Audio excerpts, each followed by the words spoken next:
Earth spins unevenly heated. One hemisphere must move heat toward the poles, or temperatures spiral. Circulation isn't luxury, it's survival machinery. Heat drives motion. Motion needs a force to steer it. On a spinning planet, that force isn't gravity, it's rotation itself. Air wants to flow from high pressure to low pressure, but Coriolis bends it. Balance emerges. Flow runs parallel to pressure contours, not across them. 3 overturning loops emerge from this machinery. Each one has a name, a latitude, and a job. At the equator, the sun hammers straight down. Air warms, expands, rises. This is the Hadley cell's engine. Air that rose at the equator reaches the top of the troposphere. It can't rise further. It spreads poleward. At 30° latitude, this air descends. Sinking air warms and dries. Nearly all Earth's deserts sit here. Sahara, Kalahari, Australian, Arabian. At the surface, air that sank at 30° flows back toward the equator, but Coriolis deflects it eastward. Trade winds are born. The mid-latitudes, 30° to 60°, don't fit the Hadley pattern.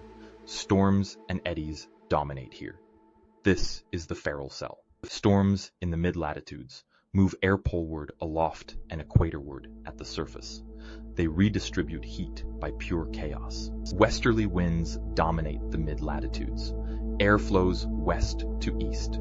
This is where most inhabited land sits. This is where your weather lives. At the poles, air subsides.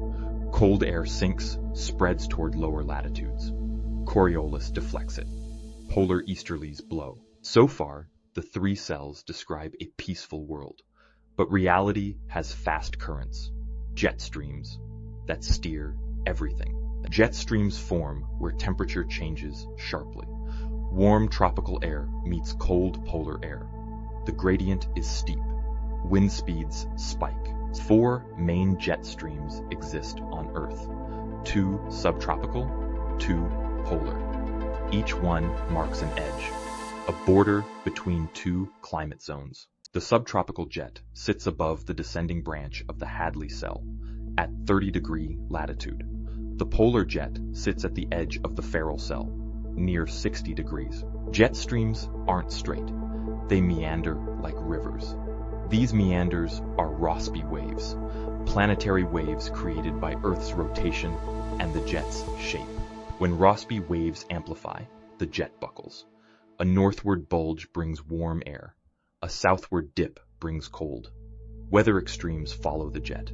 Some researchers propose resonance. Under special conditions, the jet's natural frequency matches forcing frequencies. Waves amplify and stick. But resonance is contested. IPCC notes, it's likely minor under typical conditions. It's a propensity, not a switch. Reality is messier than the model suggests. Across the equatorial Pacific, a second giant circulation exists. The Walker cell, east-west overturning. It controls rainfall across half the tropics. The Walker cell is powered by a pressure seesaw. Higher pressure over the cool eastern Pacific drives trade winds. Lower pressure over the warm western Pacific. Strong trade winds pile warm water westward. The eastern Pacific cools. Upwelling brings cold, deep water to the surface. This is La Niña. Weak trade winds do the opposite. Warm water spreads eastward. The eastern Pacific warms. Upwelling weakens. This is El Niño. These aren't slow drifts. They're state flips. The Pacific can flip between regimes in months. Once flipped, it can stick for years. This is ENSO, a state machine. Since 1980, trade winds have strengthened on average. The Pacific system has drifted toward a La Niña-like state.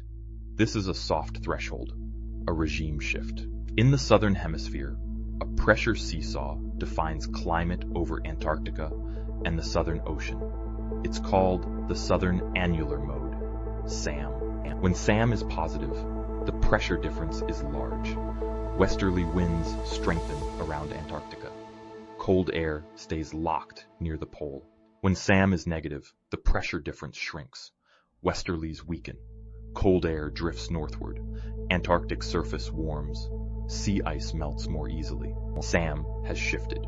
Since the 1980s, it's sometimes stronger, sometimes weaker. But the trend is complex. Post-2000, it weakened slightly. Yet ozone recovery may flip it again. Tropopause. The boundary between troposphere and stratosphere is rising. It's measured at roughly 120 meters per decade since 1981. The atmosphere has distinct layers. The troposphere holds weather and water vapor. The stratosphere is quieter, but it can still reach down and reorganize the troposphere. In August 2019, the southern hemisphere stratosphere warmed suddenly and dramatically. The polar vortex weakened. This rare event propagated downward. That 2019 warming disrupted the SAM at the surface. Westerlies weakened. Antarctic temperatures jumped. The ocean atmosphere system responded. Now, the big story.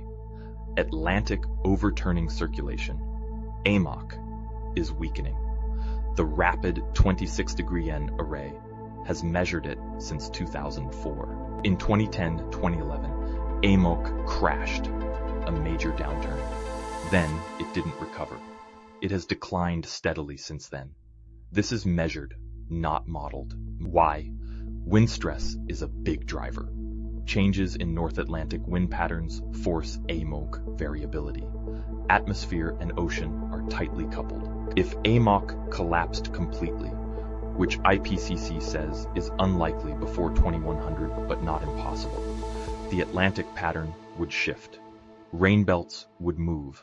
Monsoons would reorganize. Antarctic sea ice has behaved strangely since 2015. 4 consecutive minimum records: 2022, 2023, 2024, 2025, all below 2 million kilometers. Something shifted. The mechanism isn't fully clear. Wind changes, ocean heat content, sea ice feedback, all implicated. NSIDC stresses. The time window is too short for statistical confidence yet, but something is happening. All these signals, jet shifts, SAM changes, AMOC decline, Antarctic anomalies, are pieces of one story. Earth's heat redistribution system is reorganizing. We don't know if these drifts are temporary wobbles or entry ramps to a new state. That's why monitoring matters. That's why precision matters. That's why the next decade decides.